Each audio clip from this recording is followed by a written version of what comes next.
লিখেছে বইয়ে, ভাই আসলে এই যে কথা বা কাহিনী বই লিখেছে, এটা যদি ইসলামিক কান্ট্রি বা শাসক যদি থাকতো, আসলে পীর সাহেবের চামড়া রাখতো না। নামটা ঠিকই রেখেছে, যে চরমনে মানে চামড়া নাই। আর বর্তমান যে পীর সাহেব আছেন, ওনার যোগ্যতা যদি আপনি জানেন, তাহলে শাসনতন্ত্র ইসলামী আন্দোলন যেটা বর্তমানে বলছে, আগের নাম হলো ইসলামী শাসনতন্ত্র আন্দোলন, এই শাসনতন্ত্র আন্দোলনকে কোন ইসলামী দল বলা সম্ভব না।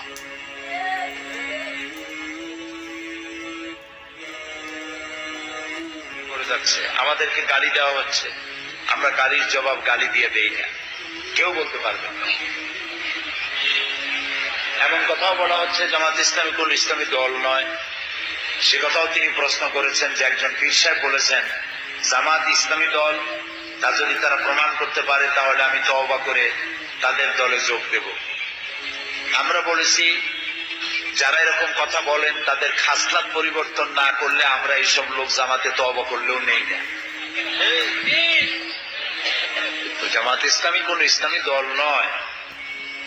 এই জাতীয় জামাত ইসলামী দল, এইটা কারো কাছ থেকে ফতোয়া নিয়ে তারপর ইসলামী আন্দোলন করতে হবে, জামাত ইসলামীর এরকম কোন কাঙ্গালি কল্পনা পড়ে না।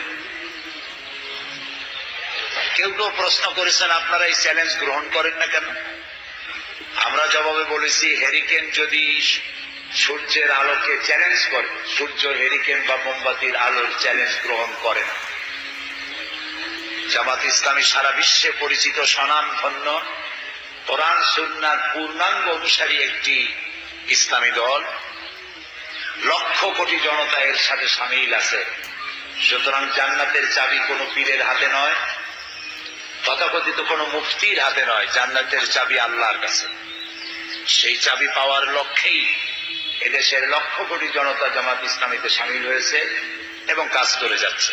বাংলাদেশে কত ভণ্ড পীর, যাদেরকে আমরা হক্কানি মনে করি, এই ভণ্ড পীরেরা তাদের মুরিদদেরকে জানাচ্ছে কোনো চিন্তা নেই, কিয়ামতের দিন আমার দাদা জান, আমার বাবা জান জাহাজ নিয়ে বের হবে। এর চাইতে বড় মিথ্যা কথা, ধোঁকাবাজি, প্রতারণার বাংলাদেশে কে করছে বলেন? সব চাইতে বড় প্রতারক, মিথ্যাবাদী এখন এই পীর। কিয়ামতের ময়দানে যখন বড় বড় জাহাজ, রশিদ আহমদ গঙ্গি রহমাতুল্লাহ আলাইহি,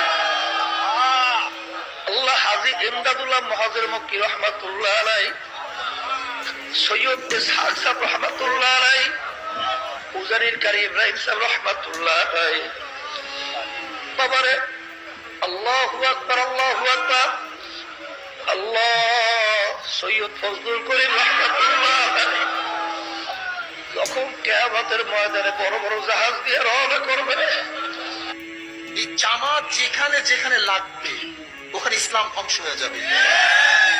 জামাত লাগছে আলিয়া মাদ্রাসার মধ্যে, আলিয়া জামাত লাগছে ইত্তেহাদুল উম্মার মধ্যে, ইত্তেহাদুল উম্মাহ। জামাত লাগছে বিএনপির মধ্যে, বিএনপি